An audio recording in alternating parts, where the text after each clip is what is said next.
Hey, how's it going? My name is Chris Down. Welcome to another video. And today we're going to be talking about our 5 common Google Ads mistakes that you can avoid to help get you better performance on your account. So if you're new to the channel, make sure to like the video. If you want to see more content like this, make sure to subscribe. And if you are a business owner looking to run Google Ads, there's a link in the description below to apply for a free consultation. So let us get into it. The first thing we want to talk about is settings. So this is going to happen during, when you're setting up an account. There are certain things that you want to make sure are not selected and are kind of set up properly. So the first thing we want to set up is if we go into here, and just a little preface to all this, I'm going to be talking mainly about search campaigns. So doing local lead gen, talking about search campaigns. This would also apply if you are running like e-commerce. Same kind of thing if you're running a Google search campaign. You want to make sure you have these settings set up properly as well. But again, I'm going to be talking mainly from the perspective of doing local lead gen. So going into the settings here, one of the first things we want to talk about is networks. So whenever I'm doing a local lead gen campaign, I always want to make sure this include display network option is turned off.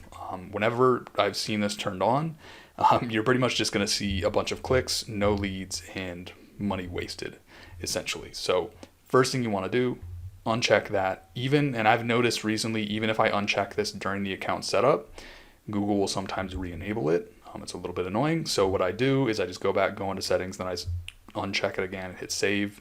Long story short, you don't want your ad showing up all over the web for random crap on websites that are pretty much not going to have people that are going to convert into leads anyway. So make sure you have display network turned off. Another thing you want to do, this goes into location settings. First thing I do is I obviously select the location I want to target. I also then go through and I exclude every other state, and then I also go through and exclude every other county.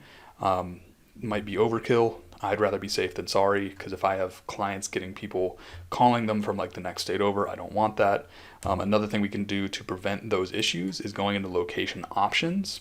And this can vary based on the type of business. For a lot of my particular clients, they are only going to want to deal with people in or regularly in your targeted locations. So if you are, let's say, a roofer, you're a service-based business, you want to make sure that you have this option selected, people in or regularly in your targeted locations.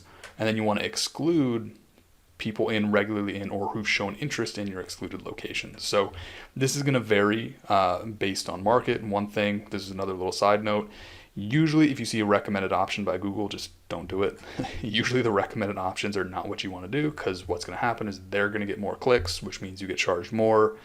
And, we want to get leads, we want to get results and not just pay Google more money. And I know I mentioned it before, but if you are, for example, a dentist office or something like that, this first option could actually be viable. Presence or interest, people in regularly in or who've shown interest in your targeted locations. Because if you have a location that people are actually going to, sometimes this can actually be a relevant option. Because if they are going to be going to that location, then they're going to be searching within that location. So in that case, this could be the right option. Again, with Google Ads, test everything. For my personal clients, they're providing services within a service area. I want to make sure I have people in regularly in your targeted locations, then exclude people looking outside of that. So those are a couple things right off the bat. One of the bigger things that people mess up is getting the wrong settings on the account. And then the next thing we're going to talk about is actually the account structure. Now, the second thing that I usually see people messing up is having no account structure. And this kind of comes into play when you're talking about doing keyword research and all that kind of stuff. What you want to do is you want to make sure you take all of those keywords that you get when you're doing keyword research, and you want to make sure that you have them organized into specific ad groups. This is especially true for local lead gen, but this really applies to anything. The reason being is you want to make sure that every step of that funnel of your Google Ads campaign is relevant to what somebody's searching. So within this particular ad group, all of the keywords in this ad group pertain to car detailing. And then every single ad that I'm showing that person within that ad group talks about car detailing. This ad group, mobile auto detailing, and then every single ad talks about mobile auto detailing. You do the same for every single one of these ad groups. It's tedious, but that is how you get higher click-through rates like this. So overall in this account, we're at a 9.14% click-through rate, which is really, really good. And you want to make sure you have your account structured like this. Don't just create one ad group and then dump all of your keywords into that one ad group. I see that a lot on accounts that I audit. So you want to make sure you segment everything out like this and be really, really specific with it. It might seem ridiculous to split out mobile auto detailing and auto detailing, but I do that anyway, just because I want to make sure the ads that I'm showing to those people are super, super specific to what they're searching. So that is another thing you want to make sure that you have set up on your Google Ads account. Now, a third mistake I tend to see on Google Ads accounts is not using match types on your keywords. A lot of people might just copy those keywords, drop them into a campaign.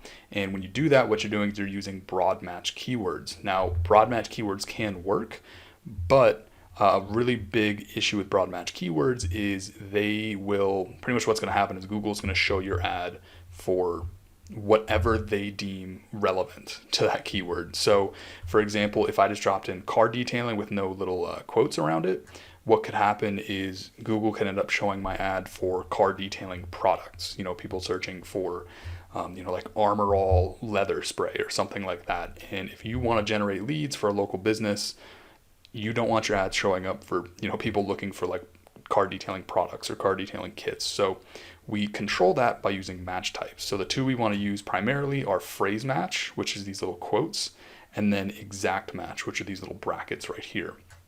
Phrase match, it's going to show your ads for any phrases, essentially any search terms that contain that phrase. So if the search term contains the phrase car detailing, it's going to show the ad for that. Now, I'm going to touch on another thing in the next tip, but it's really important that we also have negative keywords as well, which I'll get to in just a second.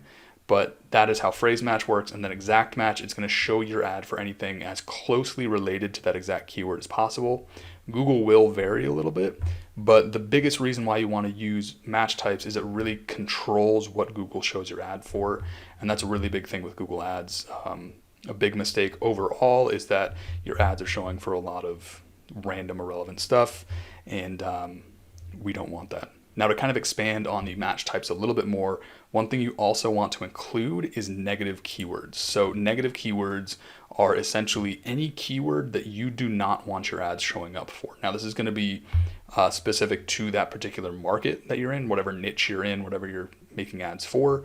You want to make sure that you have as many of these in there as possible that could exclude irrelevant searches. So auto detailing, for example, I have a lot of keywords in there for, or rather negative keywords in there for local competitors, big auto detailing brands like products, Armor All, things like that. And then really anything else that would be irrelevant.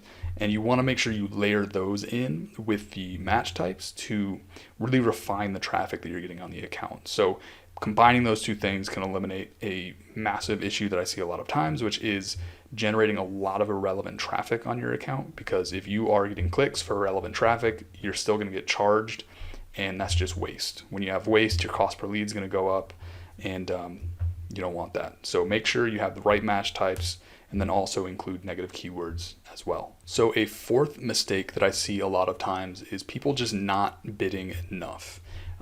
This is one of those things where, Google Ads is a pretty competitive platform depending on the niche or the market. You have some legal niches where it could be like up to $100 a click if you're in a really big market. But you want to make sure that you're approaching it realistically and making sure that you have the budget and the runway to bid competitively to get high quality clicks. Now, if you're bidding too low, one of two things can generally happen. So if you're bidding too low, there's a chance your ads could just not even show up. So let's say, for example, in your particular market, the average cost per click for your niche is something around like $10, but you're bidding $5. If you are bidding $5, Google is most likely not going to show your ad for what you want, so you're just not going to generate traffic and not really see results. The other side of that is there's a lot of automated kind of smart bidding strategies nowadays, and a lot of advertisers are leveraging those strategies. And what they do is, for this particular strategy that I have on this account, maximize conversions, it is actually going to tell Google to bid whatever they need to bid to get me leads.